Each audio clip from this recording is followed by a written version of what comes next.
The mechanics of MAFIA. Start with a thought experiment. What would the ideal company culture look like? Employees should love their work. They should enjoy going to the office so much that formal business hours become obsolete and nobody watches the clock. The workspace should be open, not cubicled, and workers should feel at home. Beanbag chairs and ping-pong tables might outnumber file cabinets. Free massages, on-site sushi chefs, and maybe even yoga classes would sweeten the scene. Pets should be welcome, too.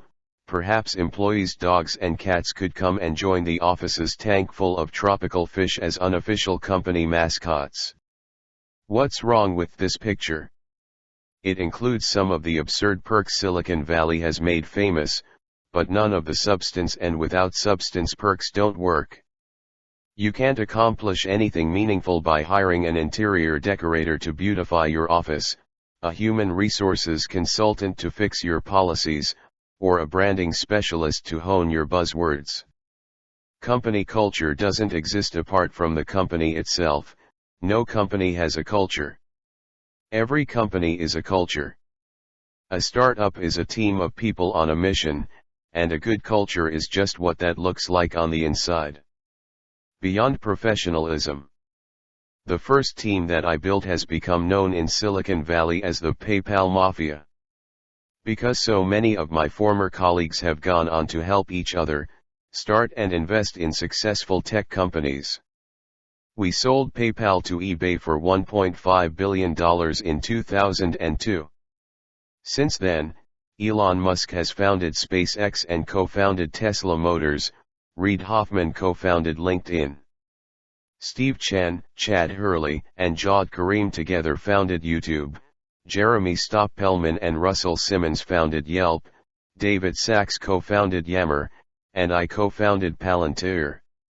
Today all 7 of those companies are worth more than $1 billion each.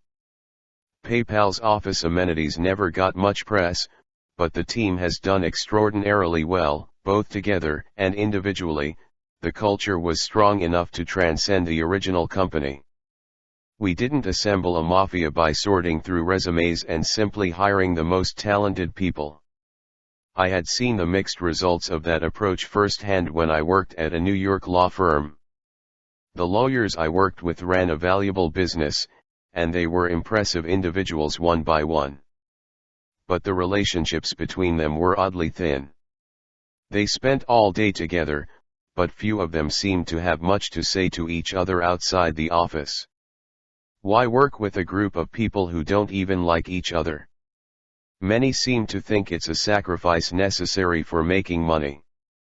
But taking a merely professional view of the workplace, in which free agents check in and out on a transactional basis, is worse than cold. It's not even rational. Since time is your most valuable asset, it's odd to spend it working with people who don't envision any long-term future together. If you can't count durable relationships among the fruits of your time at work, you haven't invested your time well even in purely financial terms. From the start, I wanted PayPal to be tightly knit instead of transactional.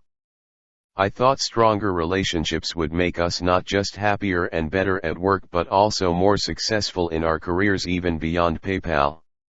So we set out to hire people who would actually enjoy working together. They had to be talented, but even more than that they had to be excited about working specifically with us. That was the start of the PayPal Mafia. Recruiting conspirators. Recruiting is a core competency for any company. It should never be outsourced. You need people who are not just skilled on paper but who will work together cohesively after they're hired. The first 4 or 5 might be attracted by large equity stakes or high-profile responsibilities. More important than those obvious offerings is your answer to this question: why should the 20th employee join your company? Talented people don't need to work for you, they have plenty of options. You should ask yourself a more pointed version of the question: why would someone join your company as its 20th engineer when she could go work at Google for more money and more prestige? Here are some bad answers. Your stock options will be worth more here than elsewhere. You'll get to work with the smartest people in the world. You can help solve the world's most challenging problems. What's wrong with valuable stock, smart people, or pressing problems? Nothing, but every company makes these same claims, so they won't help you stand out. General and undifferentiated pitches don't say anything about why a recruit should join your company instead of many others. The only good answers are specific to your company, so you won't find them in this book. But there are two general kinds of good answers: answers about your mission and answers about your team. You'll attract the employees you need if you can explain why your mission is compelling, not why it's important in general, but why you're doing something important that no one else is going to get done. That's the only thing that can make its importance unique. At PayPal, if you were excited by the idea of creating a new digital currency to replace the US dollar, we wanted to talk to you. If not, you weren't the right fit. However, even a great mission is not enough. The kind of recruit who would be most engaged as an employee will also wonder, are these the kind of people I want to work with? You should be able to explain why your company is a unique match for him personally. And if you can't do that, he's probably not the right match. Above all, don't fight the perk war. Anybody who would be more powerfully swayed by free laundry pickup or pet daycare would be a bad addition to your team. Just cover the basics like health insurance and then promise what no others can: the opportunity to do irreplaceable work on a unique problem alongside great people. You probably can't be the Google of 2014 in terms of compensation or perks, but you can be like the Google of 1999 if you already have good answers about your mission and team. What's under Silicon Valley's hoodies? From the outside, everyone in your company should be different in the same way. Unlike people on the East Coast, who all wear the same skinny jeans or pinstripe suits depending on their industry, young people in Mountain View and Palo Alto go to work wearing t-shirts. It's a cliché that tech workers don't care about what they wear, but if you look closely at those t-shirts, you'll see the logos of the wearers' companies, and tech workers care about those very much. What makes a startup employee instantly distinguishable to outsiders is the branded t-shirt or hoodie that makes him look the same as his coworkers. The startup uniform encapsulates a simple but essential principle: everyone at your company should be different in the same way a tribe of like-minded people fiercely devoted to the company's mission. Max Levchin, my co-founder at PayPal, says that startups should make their early staff as personally similar as possible. Startups have limited resources and small teams. They must work quickly and efficiently in order to survive, and that's easier to do when everyone shares an understanding of the world. The early PayPal team worked well together because we were all the same kind of nerd. We all loved science fiction, Cryptonomicon was required reading, and we preferred the capitalist Star Wars to the communist Star Trek. Most important, we were all obsessed with creating a digital currency that would be controlled by individuals instead of governments. For the company to work, it didn't matter what people looked like or which country they came from, but we needed every new hire to be equally obsessed. Do one thing. On the inside, every individual should be sharply distinguished by her work. When assigning responsibilities to employees in a startup, you could start by treating it as a simple optimization problem to efficiently match talents with tasks. But even if you could somehow get this perfectly right, any given solution would quickly break down.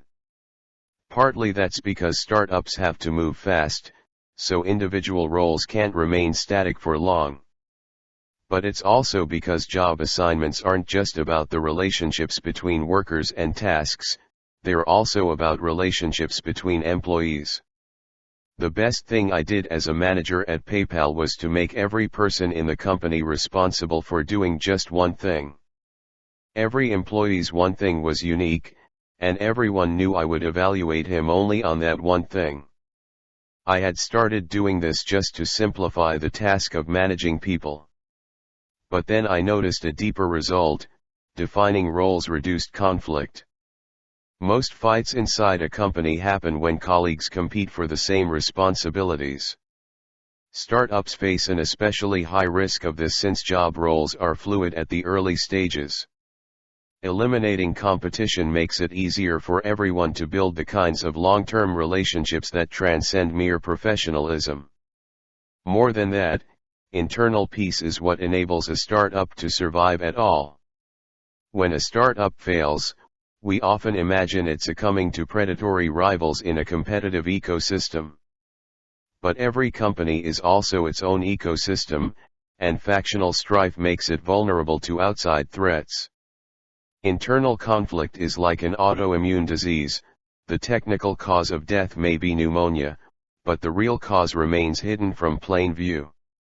Of cults and consultants. In the most intense kind of organization, members hang out only with other members. They ignore their families and abandon the outside world. In exchange, they experience strong feelings of belonging, and maybe get access to esoteric truths denied to ordinary people. We have a word for such organizations: cults. Cultures of total dedication look crazy from the outside, partly because the most notorious cults were homicidal.